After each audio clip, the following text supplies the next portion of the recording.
Hello, everyone. We have Saima Dhillon. She is in Texas, great state of Texas, and she's going to be our guest tonight on how to win at everything. Have you ever wondered why you struggle to find success or fulfillment or lasting happiness? It's probably because your default wiring is set to lose. The How to Win at Everything podcast looks at real people who have struggled with the same insecurities, fears, doubts, and expectations and found a way to succeed. Why? Their brains are rewired for success. We dive into their thought patterns to show you how to rewire your own brain to win at everything.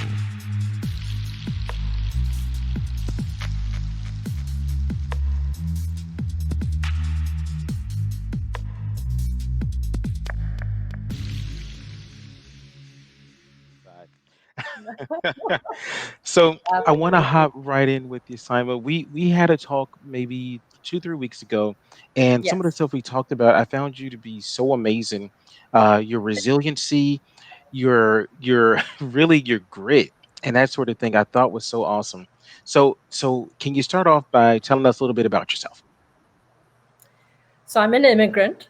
Doesn't feel that way because I've been in Texas now for a very long time. In fact, I've spent more time here locally than I have in Pakistan, where I was Hmm. born and I grew up and I was raised in Karachi, went to school over there.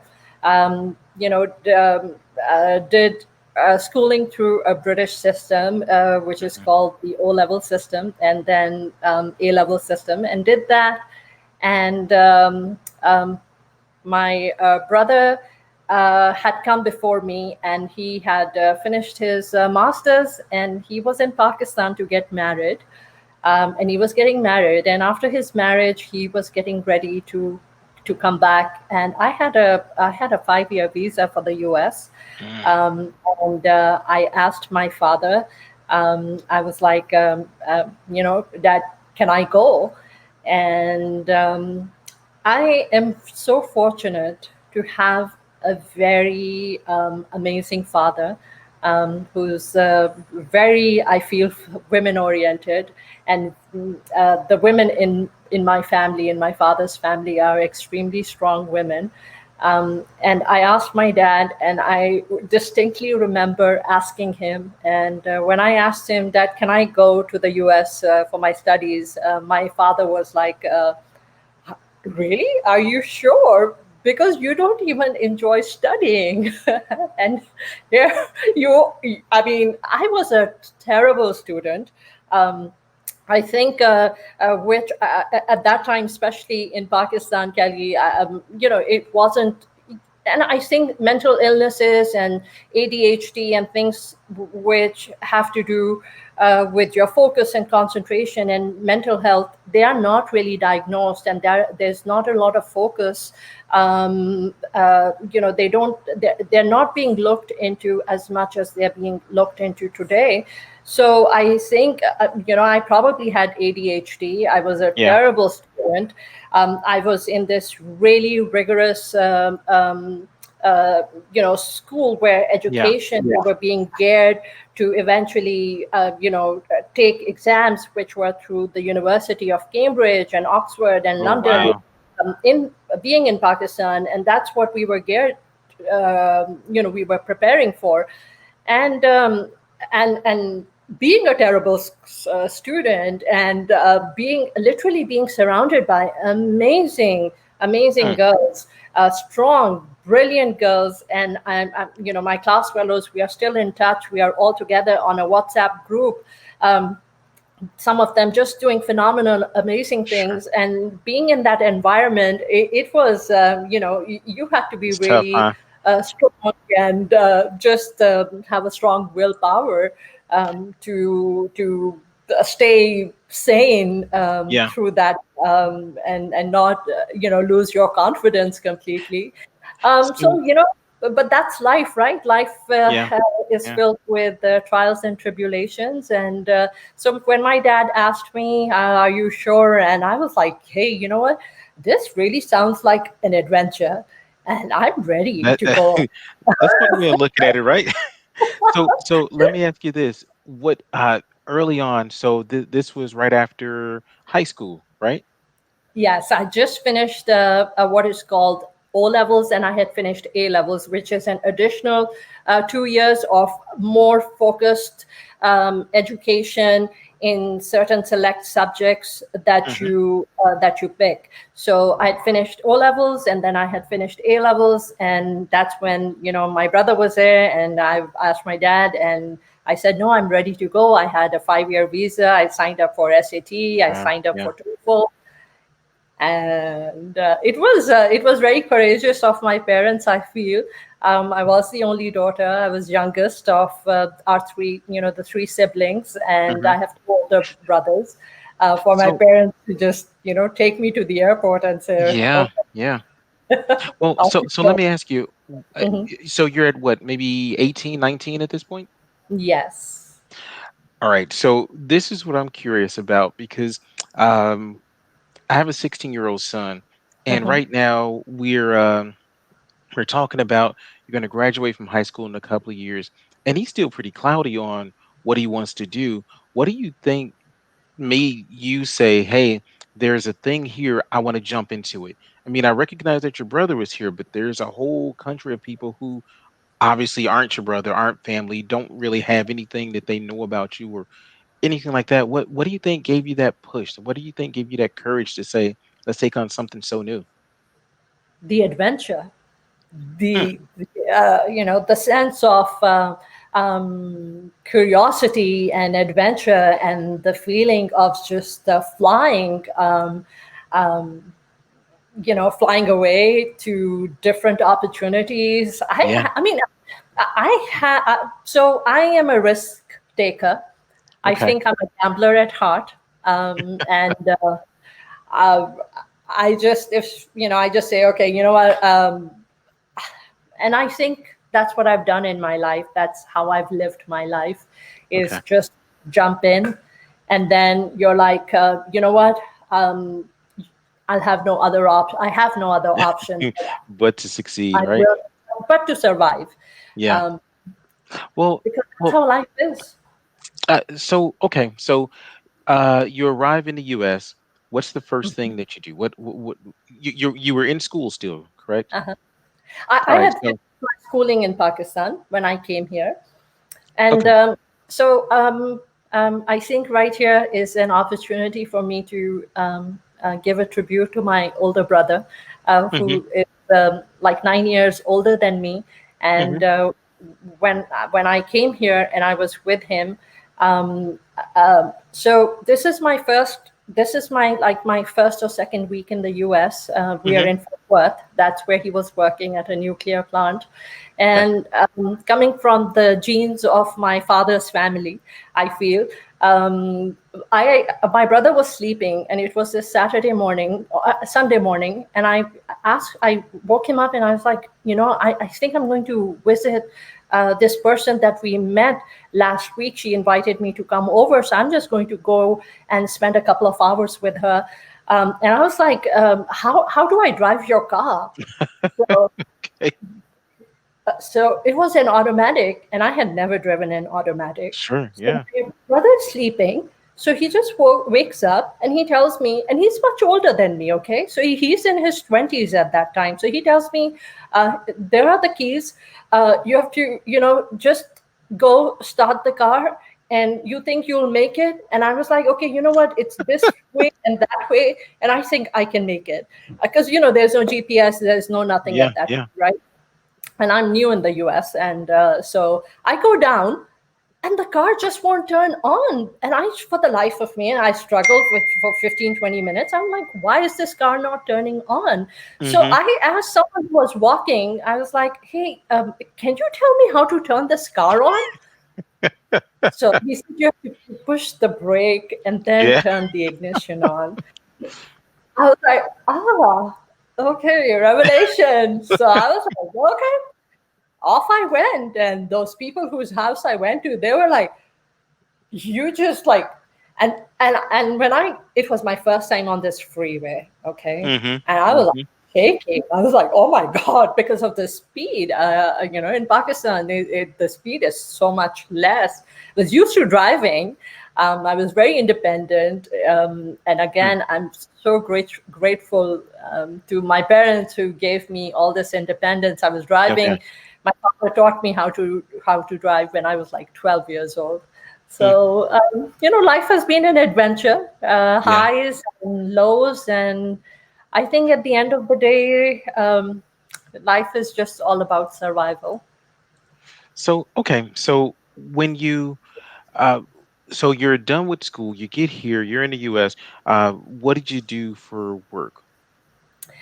So I got admission at UT Arlington. I started studying there. I was a foreign student. I was very limited as to the jobs I could do. Sure. I started working in this for UTA Alumni Association. Okay, Hmm. from Hmm. Pakistan straight into outbound calling, Oh, where that had to be great. telecenter and you're calling people and you're asking for donations from the Oh, alumni. What an experience, right straight into hardcore stuff where you yeah, yeah. Like you go that's right in asking for money. Uh, well, s- right there. Yeah. so obviously you landed into real estate. That's been good to you. How did you get from doing telemarketing or telesales to real estate? Well, so my first job so I have a bachelor's in finance after I graduated. Hmm.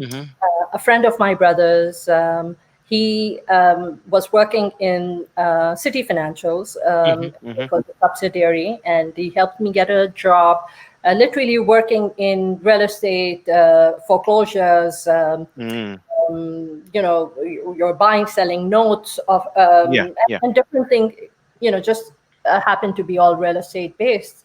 And so we were doing that, and then there was an opportunity for us to go into business with my brother and my husband. So we went in and we got involved in this huge operation for with 35 people, um, extremely naive, equally naive, or perhaps more naive husband. Hmm. Um, and I should say maybe equally naive brother Okay. Okay. got involved in this huge operation. We closed on that huge operation just few months before 9/11, and Oh, it took us a year to get everything together to close, and it was yeah. a few months before 9/11, maybe 5 6 months before. And we closed. 9/11 happened, life stopped, everyone was just stunned. Took a nosedive down, The took business did? a business hit. Okay. But didn't know what was going on. We were so young at that time. And So what happened then? We just we couldn't sustain that business, gotcha. and Gotcha. we had to file bankruptcy, Uh, hit rock bottom. A lot of emotional, yeah, yeah, financial loss, emotional loss. It's just, it's like COVID has changed our lives, yeah. same way lives changed when 9/11 happened. And so, yeah, that was the first huge financial hit we took, Right. and crashed. And that's when I needed something to do, to sustain, to Okay. so that's when. And then my in 2001 my older daughter was born. So it was just a lot of Oh man, like a lot of ups and downs. yes, Yeah. yes. But then I got a friend, my best friend suggested that let's go to a real estate investment seminar. Oh, We okay. went there and we were looking into investments, and then I was like, okay, you know what, in order to get into investing, might as well, my professor suggested that it might help if you have your real estate license. Yeah, yeah. So I went and I got my real estate license, and then I started soaring. just doing, amazingly well in real estate. Nice. And Okay.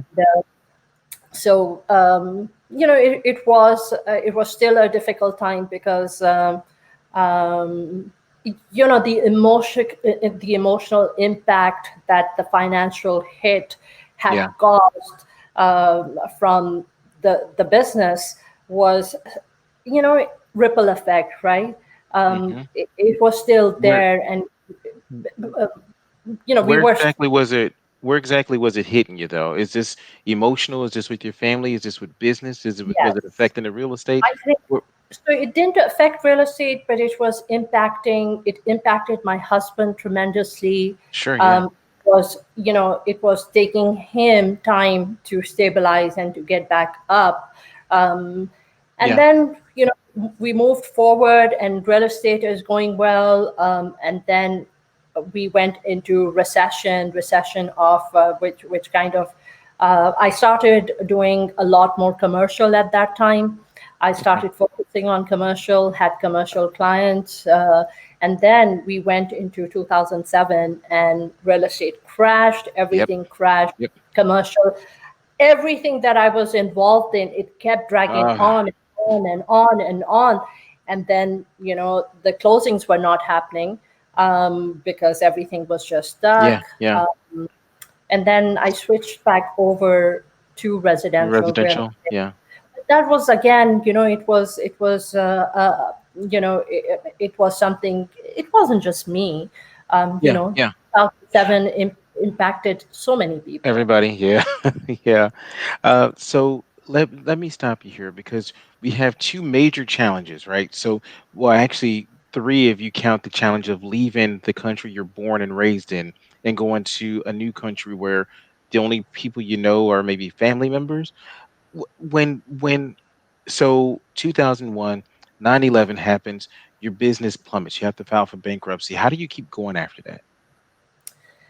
Um, so I am a survivor. Hmm. I, my thing is that, whatever has happened, we have two options. We can either sink or we can swim. Mm, Um, so I mean, I had a small daughter, and my second daughter was sure. then born in 2004. Yeah. Um, and Kelly, with me, the thing was, um, I'm I think this is perhaps a downfall, that I was a very content person.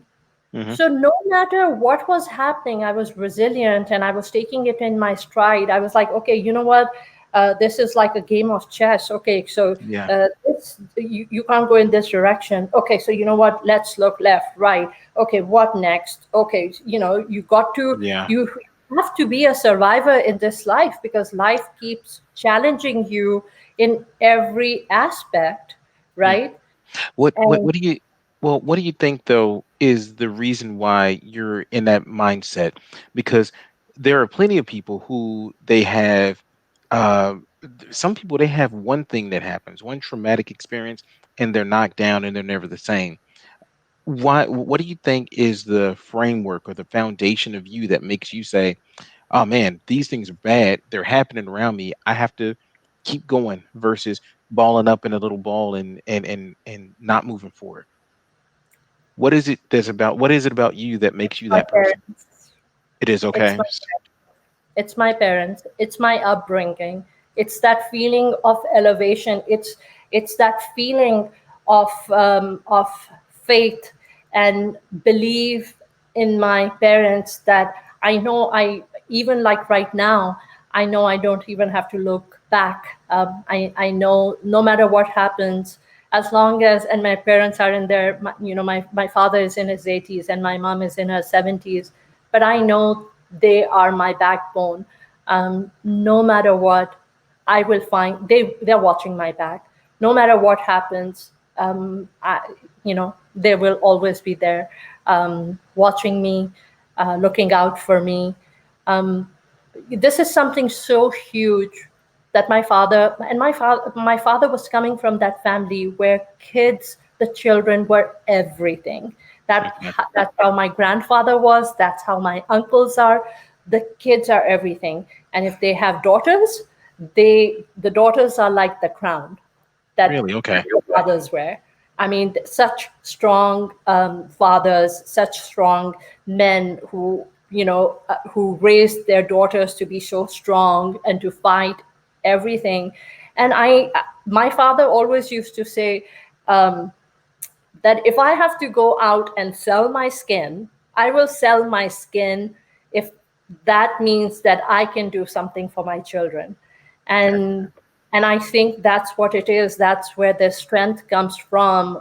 sure. Because whenever I speak to my father, and I've gone through, that was like the first hit we took, Yeah. and my past decade has been extremely challenging, which started with that 2000s, Yeah. 8 recession, and then it transitioned into some different challenges in my life.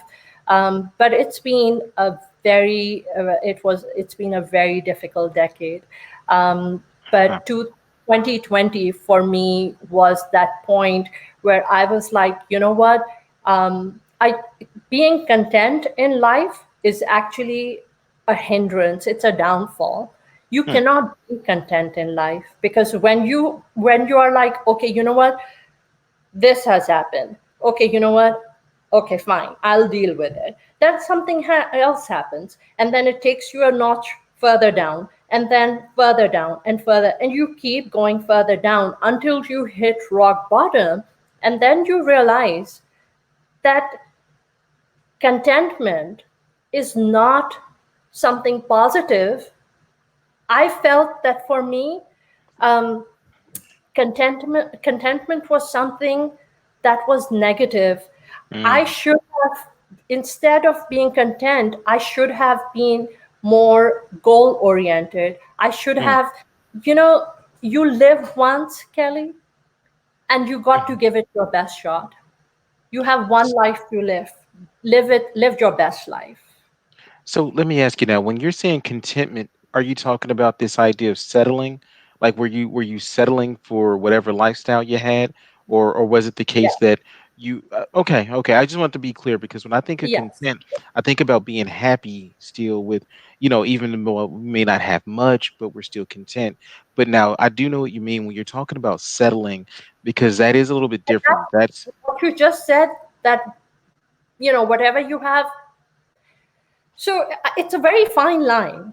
yeah. So Yeah. whatever you have, and you say, okay, I'm content, that is exactly what I was. Yeah. Even when we lost everything, Yeah. even no matter what, my focus was like, okay, you know what, my family is together. Right. Right. It's my small world. No matter what the hardship is, no matter Sure. what Sure. happens, this is my small universe. And okay, I'm grateful. So my mother ingrained that in me, Right. gratitude. Always just being, so it was always like gratitude. I'm grateful. I'm grateful. Yep. I'm grateful. Even if I was here, then I went here. Yeah. I'm Yeah. grateful. And then I'm here. Okay, you know what? I still have so much more than so many other people. So I'm grateful. That sounds like a great place to be, though. It is, but I feel like you keep getting tested and tested and Sure. tested. So Sure. when you go here, you have to feel that, you know what? No. Contentment will leave you where you are. And then when the next challenge comes, it will take you further down. Mm. So when you're here, you got to be like being in that space where you are grateful is fine, but you need to be like, you know what? I'm still ready to work for more. You're still working hard, right? Mm-hmm. You're still, Mm-hmm. no matter what, whether it's a laborer who is Yeah. working, building bridges, or it's the engineer who put the Mm-hmm. plan for building the bridge, Mm-hmm. or it's someone who is a CEO of a company working those hours with Yeah. 1,000 employees. Everyone is working. So I feel that it's very important to be goal oriented, to Well, have certain goals that you are sure. ready Sure. to Just follow. aiming for. Well, Absolutely. well, well. Let me ask you. So, when you get hit with the with the 2001 and the bankruptcy and everything, did you stop working, or were you at that point, were you so content that you didn't do anything? Excuse me. No, I was still doing real estate. So I was Right. still doing real estate, um, and then in 2000, as in 2010, 2009 was the beginning. My daughter, who's now 19, had some experience with a friend, a very dear friend who was at our house, and her friend stole her American Girl doll stuff uh, Mm, mm-hmm. from our house. Um, it wasn't a big deal. I spoke to the mom, the stuff came back, but it just had a very traumatic effect on my daughter. Mm-hmm. When I was talking to you about just being content and being grateful, it was Yeah. that point where I was that mom. I was focused on putting this, so I did not have goals as such where I wasn't like, I wasn't like, okay, you know what, I'm here. I have this many closings. You know what, I want to go here. So that's not who I was. Mm-hmm. I was more focused on my daughter and creating this journey for her. Sure. Uh, Perhaps I was a helicopter mom. I was never a good student, and I think for me, I my daughter is very intelligent. She's very smart, and I think for me it was like, I felt that, okay, you know what, this child can fulfill my dreams and Gotcha. hopes. Gotcha. Yeah. And I wanted her to go to Harvard, and I was taking her. She was doing Kumon. She was doing piano lessons. She was, I was taking her polo riding because I felt, polo riding. She did love horse riding. She did enjoy her music, but it was still me doing her, setting this framework up for her so she could get a scholarship in polo riding, and she was on top of the world. And 2009, and this incident happened, Mm, and she crashed. My daughter just crashed, gotcha. and then life just went into this turbulence, not understanding what was going on. A very difficult journey for her, for me as a mom, just clueless, you know. So, But um, were you clueless because of the fact that you were working, or what is it that took you away from being as engaged, or whatever it was that you feel like she needed? not understanding what she was going through. So I just could not. So two things were happening. One, we just could not understand what had happened. Hmm. To I just could not understand what what help to get for her, what she was going through. Sure. It was a very difficult time, and then we were already going through the recession after effects, and Hmm. Hmm. trying to stabilize the business.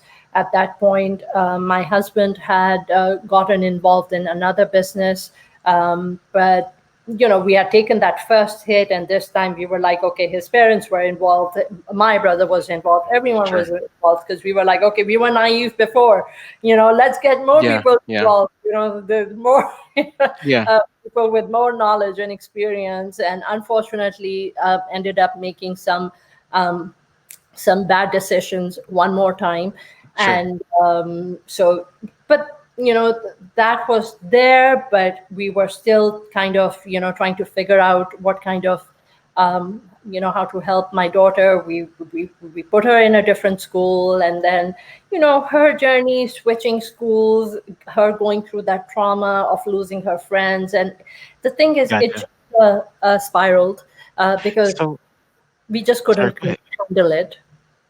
So it sounds like it's a really rough, kind of choppy journey um, that you and the family are going through. Yeah. Where and then we talk about a few different times where it feels like the bottom was just kind of snatched from up under you guys. Where are you at now? How are you doing now?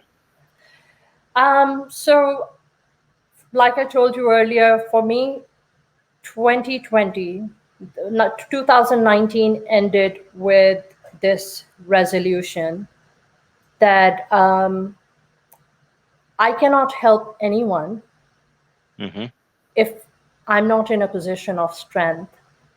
And when I talk about strength, I'm talking about emotional strength. Mm-hmm. That strength where if I'm if I am drowning with someone I love, Mm-hmm.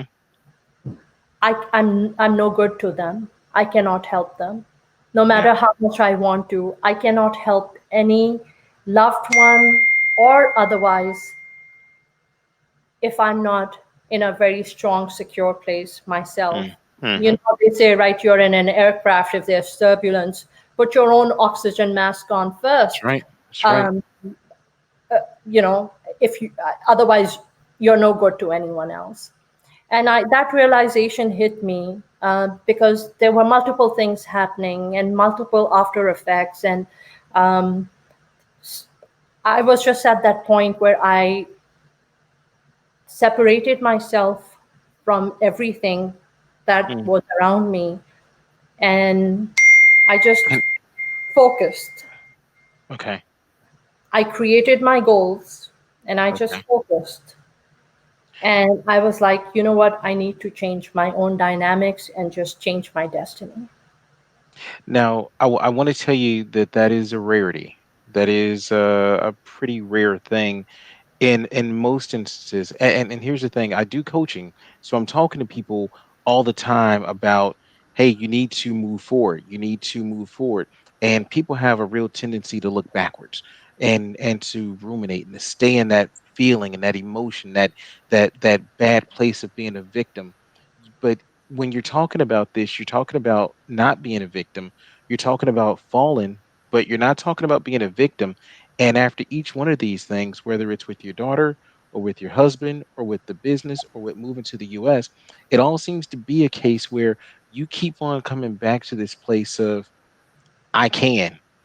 Now I know you said that your parents are the foundation for that, but there are a lot of people now who will have parents who believe in them and who tell them that they can, and there's still some things that they have to choose personally. What do you think it is about you that allows you to choose differently now, at your current age and your current juncture in life? Um, I think one of the most important things are that, like you said, I don't look at myself as a victim at all. Hmm. Um, I look at myself as a survivor, and I am a survivor. Um, Now I have goals. Um, Okay. Previously, I was like a decade ago, I thought that, okay, you know what, I have these dreams, and my Hmm. daughter was going to fulfill those dreams for me, which was a Gotcha. complete mistake that I made. She has her Sure. own life, she's Yep. her own person, she has to That's right. make her own dreams come Yep. true. She hasn't come into this world to make my dreams come true. Only Hmm. I can. And now she told me yesterday I was sharing something with her, and she said, "Mom, I'm waiting to watch you fulfill your dreams." Oh, And out of the mouth of babes. Wow. yes, and I was like, "Yes," and that's literally how it is. I know she's watching, and she is my why. I have a younger one, 15-year-old, but but that 15-year-old is already planning her Mm. leaving right after high school to travel through Europe for a year. She's a stronger, a different kind of a girl, and my older one is still my why. I want to take myself to that place. um, the words in my brain are all positive words, and they're courageous words. So I have changed the vocabulary which goes through my brain: Hmm. failure to success, weakness to power. strength. How? Uh, How? How? How do you do that? Well, no, no. First off, how did you even know that you should do that? so Kelly, 2 2 years ago, I hit my rock bottom. Okay. Um, I Can you was at describe it to us? I'm sorry. I'm sorry. Can you describe that to us? What did that look like for you? Rock bottom was I felt I was drowning, and literally you're drowning in and you're coming out and you're gasping for air, and Okay. that's literally how it felt, and it felt that I was holding on to my daughter, and I just I didn't know how to get out to a safe place. And I was Hmm. praying. I was praying to God that I. So no matter what I've went through my own highs and lows, I never really shared much with my family. Maybe some with my older brother. I never really shared anything with my parents. I never wanted my parents to know because I never really wanted them to worry. So I was on my own. There was like no one else. I felt I had to just make it happen on my own. And Hmm. uh, it was that point. And I always tell this person, Brian, he was a pastor in the church, and he was, Hmm. he came. I met him through in a title company through real estate. He was teaching this program on millionaire agents, and I went there and I met him, and then I was just at my lowest, and then Brian started talking to us, and he started telling us, change the words in your mind and change, Ah, gotcha. you Gotcha. know, because I just needed something to give me that push, to give me some direction, and and he was there in my life for those 4 months during that program while it was happening, where once a week he was giving an hour and he was talking to us, and he had this experience of counseling and this and that, and I always tell, and then he left my life, and then he re-entered my life like 2 months ago, I think, or maybe 2.5 months ago, because he's also now become a realtor. So we've joined and we've come together as a team, and I that's why I followed him to EXP Realty, where I am right now, leaving where I Sure. was, uh, because he's a real estate coach, and I always tell him that, Brian, you were God sent, and you came into my life to give me those words and to give me that hope and the direction that I was looking for. And you gave that to me. And I think for me, that was like the turning point. And then Mm. I started rebuilding myself. So I spent the past 2 years just rebuilding and rebuilding and rebuilding, and education, education. Um, Hmm. and that's how I started my 2020. I just changed my trajectory, and I changed my dynamics, and I said, I want to be a kick-ass woman, and I want to be someone who is very filled with strength and power, and It sounds like you already were. um, perhaps I was. I guess Uh, it's I'll probably tell there you. somewhere. I'll tell you what I find to be really funny and ironic, I guess, in a sense. Um, I was listening to Brian Tracy, who, and I love Brian Tracy, motivational speaker, uh, sales guru, all of this stuff. And I remember he was talking about time management, and he said that some publishing company offered him money to write a book about time management, and he was like, I immediately was like, oh no, I'm horrible at time management. And he was like, the more I thought about it, I realized I can do this because I'm actually great at time management, and that's what makes me worry about time management. is the same thing that makes you great. The fact that he's so afraid that he won't do it well, that he's always working on it. So he's already better than most people at time management. What it sounds like is that you talking about how Brian came in and helping you redirect wasn't so much Brian helping you do anything except see yourself. Because looking at the different things that we've talked about this time and when we talked before, um, you have a lot of strength. You have a lot of strength and a lot of courage, and you're taking on adventures that most of us would shudder to even consider. Um, I don't know how many people are willing to move to a new country. I don't know how many people face up to the fact that, hey, I'm trying to control my daughter's life. Now, I've had to go through this again because my son is 16, and we'll say, hey, son, you're gonna do blah blah blah, and because he's 16, he's like, no, I don't want to do yada yada yada, and I had to realize in my life that, man, I am trying to tell him what to do. That that is a rare thing because a lot of us are going to say, yeah, well, do what you're told. For you to grow and to understand and then be able to outwardly admit, no, I was trying to make her live my dreams. That's big. That's big. So when you say I started 2020 wanting to be this thing, I'm going to say you started 2020 being those things, and the only thing that's different is that you're recognizing some of those things that are already there. I think that is a beautiful story, just in the sense that you're already achieving. You're already achieving. Thank you. I feel my daughters are there. They're watching me, and Hmm. now it's time for me to show them that this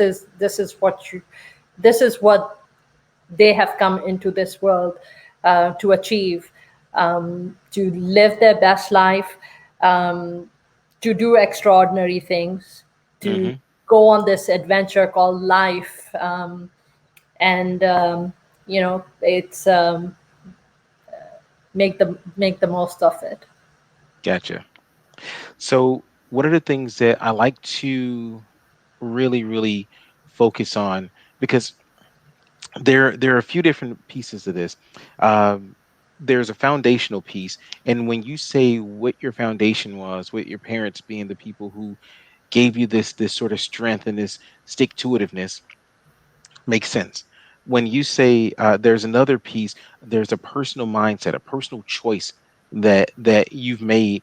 And when you talk about your mindset, it makes sense that you're in this place. But now I want to challenge you a little bit. I want to talk about the future. So your last day on earth, you're on your deathbed, and you have to figure out if you've lived a good life. How do you know that you've won? How do you know that you've lived the best life you can live? What does it look like? So, Kelly, that question that you're just asking me, I've actually asked that question. I've asked myself that question, I think, for at least a couple of decades. Hmm. And because for me, I feel that if this moment was my last moment on earth, Hmm. or Hmm. then if I were to ask myself, do I have any regrets? Hmm. Then I shouldn't have any regrets. That's right. Should be ready to go. Whether it's Hmm. right now, it's tomorrow, it's day after, and that's what it is. I have no regrets.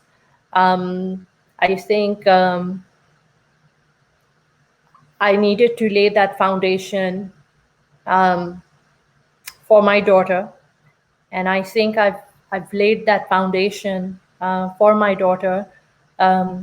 That you have to be courageous, and no matter what happens in life, you have to get up and you have to keep going. You have to be strong and you have to be courageous, and that you're here in this life. There's a purpose. There's a reason. Just live your best life.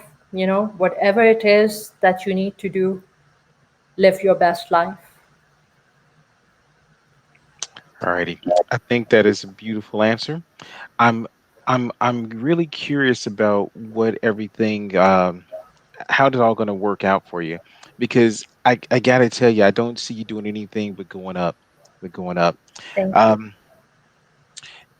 so before we close, I want to make sure we get a couple of things in. Number one, I want to make sure I leave you with a little bit of time to give us a final message. But before we do that, I want to make sure that we actually get a chance to.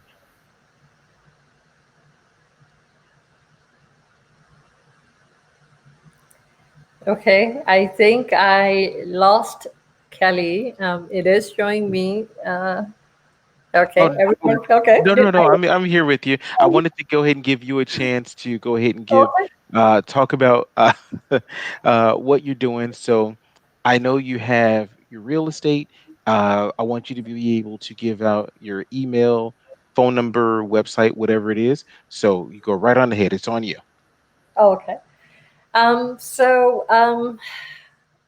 I have a vision, um, which I spent the past few months. My older daughter, who is now 19 years old, has been teaching me a lot of things. One thing I would like to put out there is, instead of teaching our children and forcing our point of view and our convictions and our beliefs, whether they're religious, whether they are cultural, whether it is our upbringing, imposing your beliefs on your children and trying to change them and not allowing them to be their authentic selves is something that takes away from them. We have all come on this earth to be who we are, to be our authentic self. If the universe did not want us to be who we are, we would have been created differently. I feel that the universe wanted us to be like this, me, the way I am. So I should have a right to live my best life the way I am. Um, Live it with courage. Learn from your children. Your children are actually extremely smart and intelligent, and life will teach you. You can either learn things the hard way or you can learn things the easy way, but life will teach you. And I think what it has taught me is to learn from my children, to let them guide me, to let them show me the way, and I learned so much from my daughters now. My daughter is the one who started teaching me, she started showing me manifestation, how to manifest things. She helped me in discovering my true self, and which is what I've been doing, discovering my true self. And it has brought me to this point where I have now, I have been a realtor for 15, it will be 16 years. And I got that license just a few weeks before my daughter was born, my younger one, who is now going to be 16 in October. But I feel that there's more. I have come onto this earth with another purpose. So, real estate is something that I love, and it is something that helps me, that helps my family, that runs my house, uh, that provides. But there's more to my life besides real estate. And I have a 5-year vision now. And I'm not going to go into that vision. It's kind of early, but I had been educating myself these past 2 years, and I felt what COVID brought for me was work stopped, life stopped with COVID. So it was either fear. I can sit there and think, oh my God, what are we going to do now? Or the second option was to again let those survivor instincts kick in and to become a survivor and to start executing and implementing everything that I've learned in the past 2 years. And that's what I started doing. I started executing, I started implementing. started changing my dynamics, and I created a vision for myself to achieve some goals, um, and that's my journey now. Um, and that's what I'm working on now. And I do have a show that I've started, just like Kelly. I have a women empowerment group which has Nice. over 2,500 women. It Nice. is on Facebook, and I feel on my show, Kelly, I bring in ordinary people who are Hmm. doing extraordinary things. And Hmm. I like to bring in just people who are just simple people like myself, but they are there, they're using this time, they're using this platform. Yep. We are in a time where so much is accessible, so many things that you could not do before social media, but social Hmm. media is putting everything out there in front of you. All knowledge, wisdom, anything that you need is out there. It's free, it's accessible. It is the time for anyone to make their dreams come true. And I know that now that's exactly what I'm doing. I'm going after my dreams, and failure is just not an option anymore. It is all about winning and all about showing my girls that they wanted to see their mom be this kick ass person, and that's who I aim to become. I love it. I love it. I love it so much. Um, I don't know if you're able to, Simon, from where you are because you're being interviewed, but I want to make sure that when we post this, you plug in all the links for your Facebook group and everything because you're talking some good stuff here. I think that is awesome. Um, let me have you take just a couple of moments, tell people where they can find you, how they can reach you, that sort of thing, so we can make sure that you're going to be seen. Absolutely. So I think people, if they're watching this, you can see the spelling of my name. You can my website is saimadillon.com.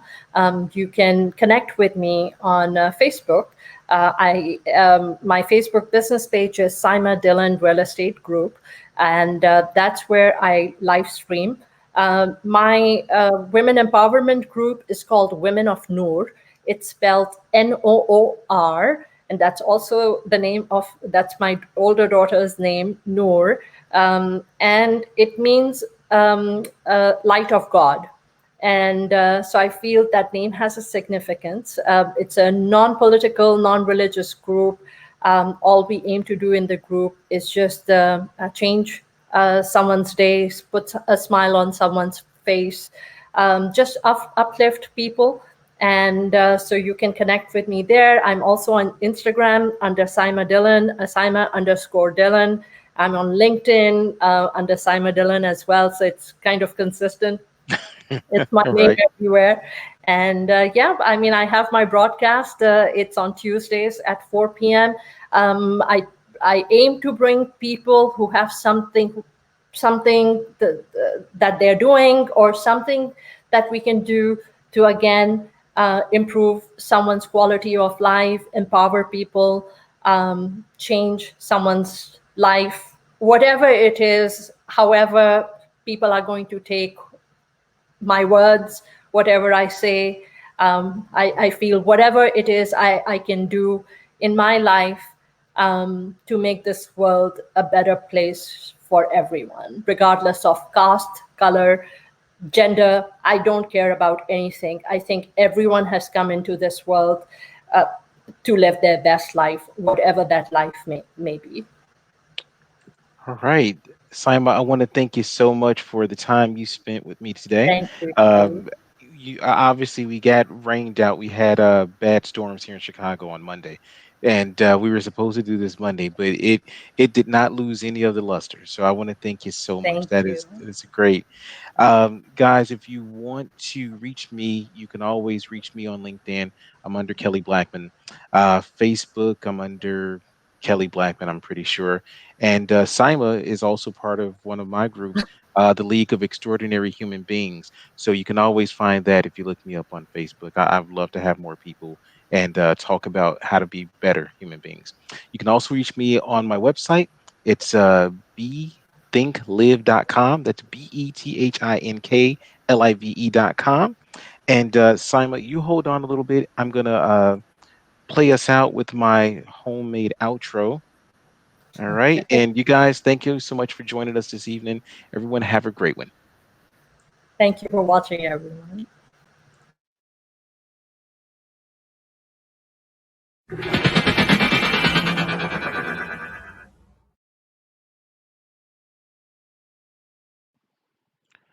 Ta-da!